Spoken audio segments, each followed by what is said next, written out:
Welcome to today's Explainer. We are jumping right in because today we're taking a seriously fascinating journey straight into the very heart of matter. We're going to examine a completely mind-bending theoretical proposition from independent researcher Dr. Ahmad Rahan. In a recent paper, Dr. Rahan puts forward something he calls the latent feedback hypothesis. Essentially, it's a conceptual framework that asks us to look at radioactive decay, a process we normally understand strictly through established quantum mechanics, through an entirely different, highly speculative lens. Okay, let's dive into this because this specific question is really the ultimate hook of Dr. Rahan's paper. Just imagine, for a second, a world where the radioactive half-life of a dangerous isotope isn't just some fixed constant of nature, but something we could actively dial up or down. Now, to be clear, this is entirely unproven and sits very firmly in the realm of theoretical physics. But exploring the what-if narrative of this framework, it opens up some absolutely wild thought experiments. Section 1. Speculative future technologies, the wild possibilities of controlled decay.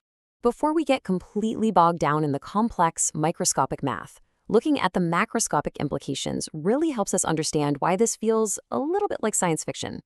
If the core premises of this hypothesis were eventually validated, the theoretical extrapolations are just astonishing.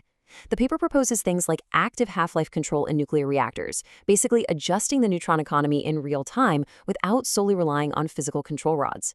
It discusses geoengineering natural planetary cores by tuning their thermal output.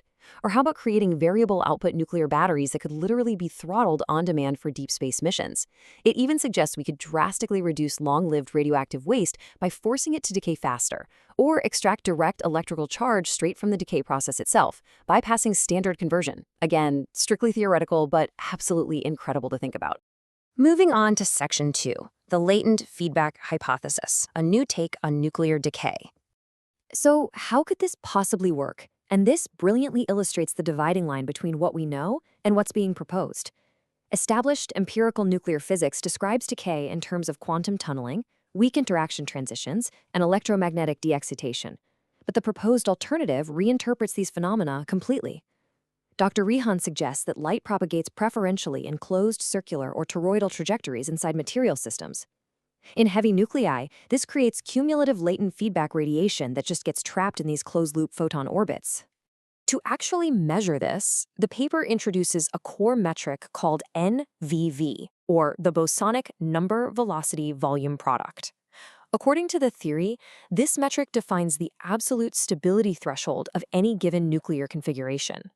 When this latent feedback radiation builds up inside the closed-loop photonic structures of a heavy nucleus, that NVV product steadily rises.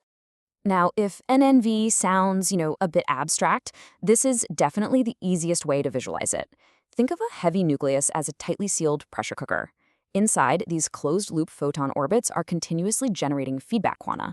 This feedback accumulates, building up and up as a bosonic load, increasing the internal pressure. Eventually, that critical NNV threshold is reached, and just like a pressure cooker blowing its steam valve, the nucleus bursts and has to frantically release the excess energy. Section 3. Bosonic jets and particles, the mechanics of decay. So what exactly happens mechanically when that theoretical pressure cooker finally bursts? Well, the hypothesis breaks it down into 4 distinct steps. Step 1.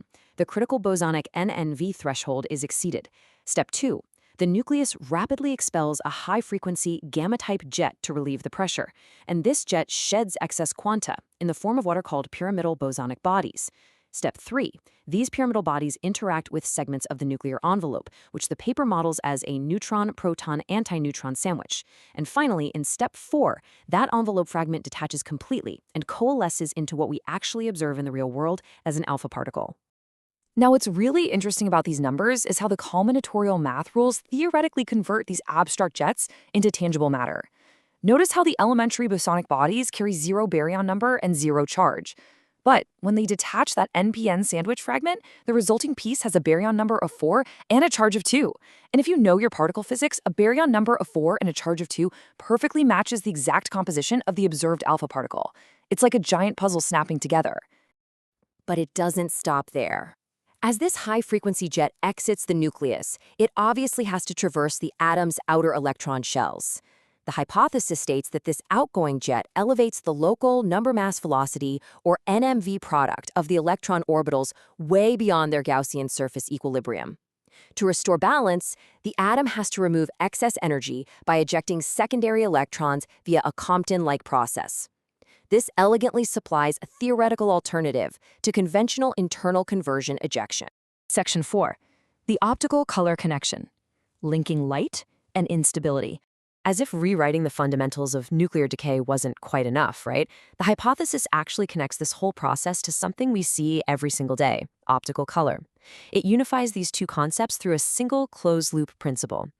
Because electromagnetic modes are theoretically required to close upon themselves, any residual radiation that fails to close perfectly appears externally to us as a continuous spectrum, or color. But when those exact same residual quanta are trapped and amplified inside really heavy, dense nuclei, they become the latent feedback that eventually causes radioactive decay. So in this model, color and radioactivity are essentially cousins, born from the exact same structural phenomenon.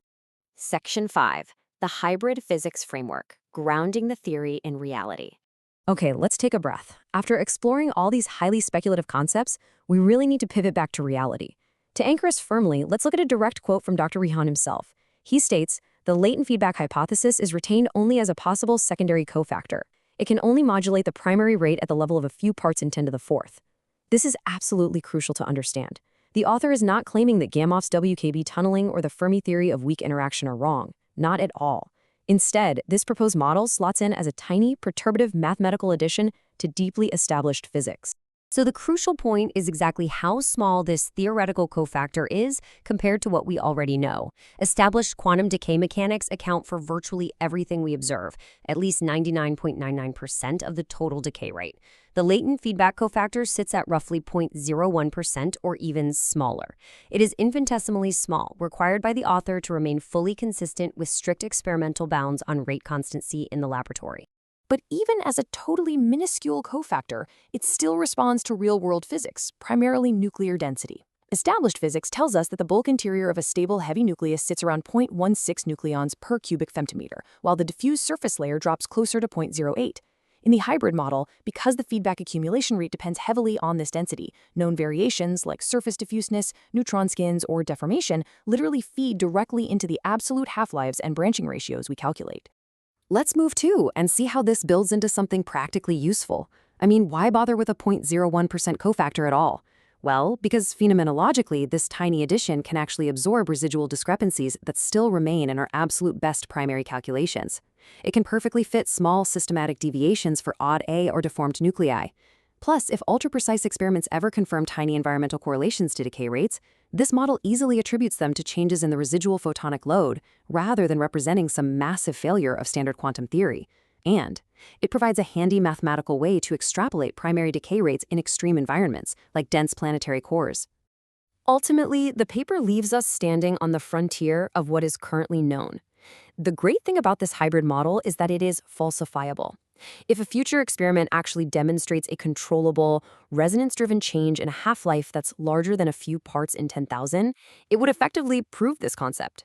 So, will future experiments elevate this cofactor to a dynamical necessity? Or is it just going to remain a fascinating mathematical thought experiment? Honestly, that is the pure beauty of theoretical physics.